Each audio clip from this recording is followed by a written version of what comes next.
It's been a little over 2 years since I switched from being an Android user my entire life to the iPhone world. And shortly after switching, the Apple ecosystem and integration just sucked me in, and here I am sitting in front of a MacBook. I have my Apple Watch, multiple Apple TVs throughout the house, AirPods, and this guy. Specifically, this is the iPad Pro M1 11-inch, but I think this video will apply to most iPads out there. On the surface, it seems like an amazing piece of technology and an easy decision to pick one up to complete your lineup of Apple devices. But after owning it for almost 2 years, I continue to ask myself, what the hell is the point of this thing anyway? It's like a bigger, less feature-packed version of an iPhone, and it's like a smaller, less capable version of a MacBook. In this video, we'll do a deep dive into the iPad, so strap in, get ready. This could be a controversial video for some of you. First, we'll talk about some things that I like about the iPad, and then we'll dive into some of the things that just completely confuse me on a $1,000+ powerhouse like this. And finally, I have some thoughts on what could possibly fix this device. So stick around for that. Let me know in the comments below what you think is the current state of the iPad. But before that, please consider subscribing if these types of videos interest you at all. It greatly helps a small YouTuber like me, and your support is much appreciated. First, I do want to talk about some things that I really like about the iPad. Number one, first of all, it's just pretty cool. Like, it feels futuristic, especially when I use it without the Magic Keyboard. It's got these super thin bezels. It just feels like the screen's jumping out at you. It's ultra lightweight, super thin, and an overwhelmingly powerful processor that probably doesn't even need, but it has. It can literally handle anything that you throw at it. And yeah, it just honestly just feels futuristic. Even though it's been around for a long time, it still feels great to look at. The screen's amazing. There's really not a lot to complain about, in physical form factor. Number two, when I do use it with the Magic Keyboard, it really can do a lot of the types of things that you can do on the laptop. For instance, I was typing up the outlines for this video on the iPad, with the keyboard and the touchpad and everything like that. I really like the Magic Keyboard accessory. Unfortunately, in typical Apple fashion, I believe it's $300 for the 11-inch version or $350 for the 12.9-inch version. But it does feel, it's very high quality. It does add some weight, but it does add some protection on the front and back, not so much the sides. But it's a great accessory. Money well spent, I believe. If you're gonna get an iPad, you probably want to pick this up. It does increase the usability of it a ton. And not sure if you can see this, but there is a USB-C charging port right here on the side. So whenever it's mounted, you can just plug straight into the side of it. You don't have to have the cord jumping into the side of the iPad in the bottom of the USB-C port. So highly recommend the accessory if you're gonna go with the iPad. So that's pretty much all the good things I have to say about it. I'm sure there's others, but nothing else is really coming to mind right now. And honestly, that's part of the problem with this device, is it just always gets forgotten. Okay, with all the nice things out of the way, let's get into the meat and potatoes of this video and why sometimes I still question why this product truly exists.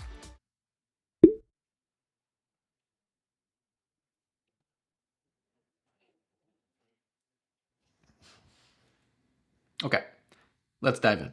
And these aren't necessarily in any type of order. These are just some of the things that come to mind almost every time that I use this device. Number one, first of all, is the apps. Most third-party apps don't feel like they're scaled properly. It's really just an upsized version of an iPhone app. It just doesn't feel like the apps are well supported on the iPad. Obviously, the native Apple apps, they're scaled properly and, they're optimized for the iPad, but it just seems like most third-party developers, they're not putting in the effort for this product. They're just tweaking a little bit what the iPhone app is, and it just, it shows. It doesn't really work right. Whenever I open up an app and it doesn't feel natural, it doesn't scale properly, then it just completely ruins the experience for me. And I'm like, here we go again. Might as well have just used my iPhone in the first place. Number two is the lack of user profiles. So I don't know why Apple hasn't integrated this. It seems like a no-brainer to me. I feel like most families out there, just have one iPad for the household, and that iPad has to be linked to a single user.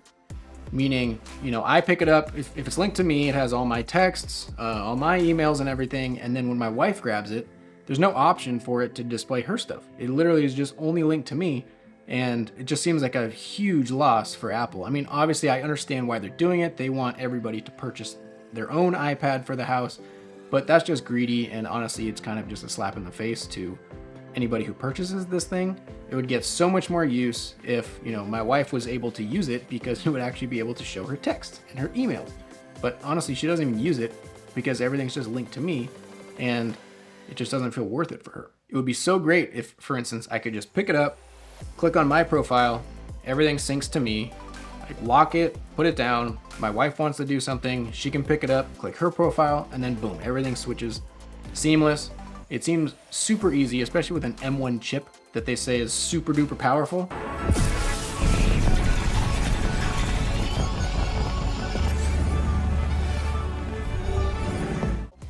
That seems like a no-brainer and easy for this device to be able to do.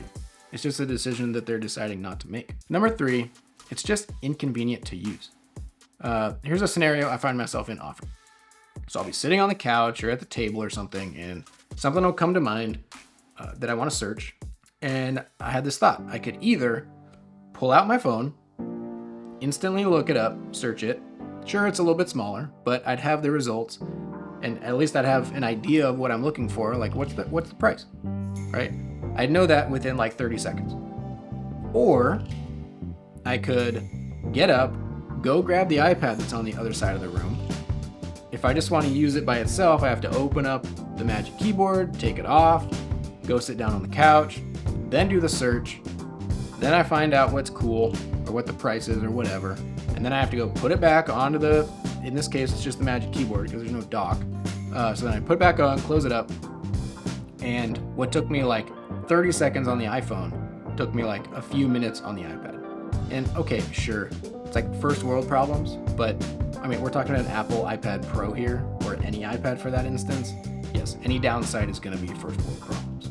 Number 4 has to be the price. Depending on when you're watching this and what configuration you get, the price is going to differ a little bit. But in general, I mean, I have the iPad Pro. You can assume around $1,000. For me specifically, I got the iPad Pro M1 11-inch, 512 gigabyte, just the Wi-Fi version, and it was $1,099. Add on to that the Magic Keyboard for another $299, and the Apple Pencil 2nd generation for $129. After all the taxes and everything, it came to $1,779.42 for this. Now, shame on me, I guess, for spending that kind of money on something that I wasn't exactly sure what I was going to use it for. I wasn't sure what my use case was. But for a product that's as popular as this, I kind of figured that I'd be able to figure out a use case for it, especially getting all the accessories, the keyboard, the touchpad, the pencil, all these sorts of things. I mean, I guess, yeah, shame on me, but still, that's a lot of money. And honestly, I wish we probably just got like a Mac Mini M1 at the time for our desk, and then I just used a laptop as kind of our portable, practical device, or even a Mac Studio or something like that. Those would all compare, depending on the setups, probably comparable in price range. But yeah, honestly, I just expected to be able to figure out something that would justify the price of this thing, just like with all the other Apple products that I have. They're all expensive, yes, but they all seem worth it. And this is just the one that honestly doesn't. So that covers pretty much the biggest downsides, at least for me. Let me know in the comments below what you think, but that's pretty much what makes me questioning, not necessarily the purchase, because I kind of knew what I was getting into. I expected to be able to figure out a way to use this thing, and I just haven't yet. So now, with that out of the way, I do think this product can be saved, and it's just a few very simple things. So let's get into some of these. Number 1, just do very similar to what the Google Pixel tablet did, the latest one, where it's a removable tablet on a dock. It would just get so much more use being an active display all the time instead of just sitting folded over on our table somewhere. I don't think it would be that difficult for them to make. Just make a mounting system, basically a dock, with the same magnetic attachment system that the iPad does for the Magic Keyboard. It just clicks on there, super clean, very sturdy. Ideally, they would just be able to offer, somebody can purchase an iPad, or they can purchase an iPad and a dock that just sits there, or they can just purchase the dock if you already have an iPad at your home. Honestly, there's just so much relevance that this would bring to the iPad, just adds so much more usability, just because people use these things all the time in their house. I have multiple Nest Hubs and Nest Hub Maxes throughout the house, because we just love having a screen displaying our family photos all the time. I can't tell you how many times we just like call out to each other and say, hey, come look at this photo, because it just brings back, good memories. Meanwhile, the iPad's just sitting folded away, never used, over on the other table, and they could be doing something like this so that people are using their iPads all the time. Kudos to Google for thinking of that, and honestly, I assume that Apple's already thinking of this and trying to implement it, because it just seems so obvious to me. And not only would this increase just, the sheer amount that the iPad is used, but it would also do a few other things. First of all, I would actually probably start using Siri, because Siri, we just never use it in our entire household. We have, Google Homes everywhere, and we just say, hey, G, do something. Primarily it's, controlling some of our smart home, which I'll get into next, or, just asking simple questions or something. And as I understand it, Apple's investing a lot of money right now injecting AI into Siri, which if you got, this in everybody's household, put in an iPad, starting to use Siri all the time, it would just like make it a mainstream thing instead of kind of like a joke whenever people are using Siri. But yeah, I don't know. It just seems like a completely lost opportunity for me. And also, not only would it make me actually like switch probably to using Siri more often, I would seriously consider either switching all my smart home devices, because we have smart lights everywhere, switches, all this sort of stuff, and almost none of it is HomeKit compatible. I would legitimately consider, and I probably would, end up just switching all my stuff over to HomeKit, so then I could use the iPad sitting on its Apple dock, or I know Apple's going to come up with a clever name for it, but with the iPad sitting on the dock, call out to Siri, turn off the lights, do all this sort of stuff. It just seems like a no-brainer to me. The second thing is to add user profiles. I know I talked about it earlier, but it still just bugs me that basically this iPad is useless for my wife because everything on it is me. It's got all my phone apps, it's got all my texts, it's got all my emails. We're not gonna buy one just for her because, she never uses it, but realistically it's because all my stuff is on the iPad, but it's just not worth it to buy another one. Tim Cook, if you're listening, please take this into consideration. You can use it free of charge. I'm not going to charge you anything, but please put user profiles on these iPads so we can use one iPad for the whole household. Somebody picks it up, ideally, because it has face unlock, at least the iPad Pro does that we have. Ideally, whoever picks it up, their face unlocks it, it goes directly to that profile. Or in the iPad Air, or I think that the regular iPads, I think it still has a fingerprint. So just, decipher whose fingerprint it is and open up to that profile. It doesn't seem that difficult, especially on the iPad Pros with the M1, and I think there's an M2 chip iPad out there now too. It just doesn't seem that difficult to me. I don't understand. So that's number 2.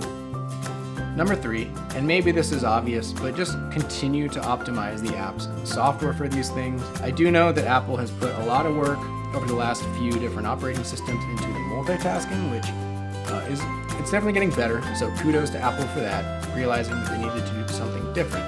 But it still just doesn't feel totally natural.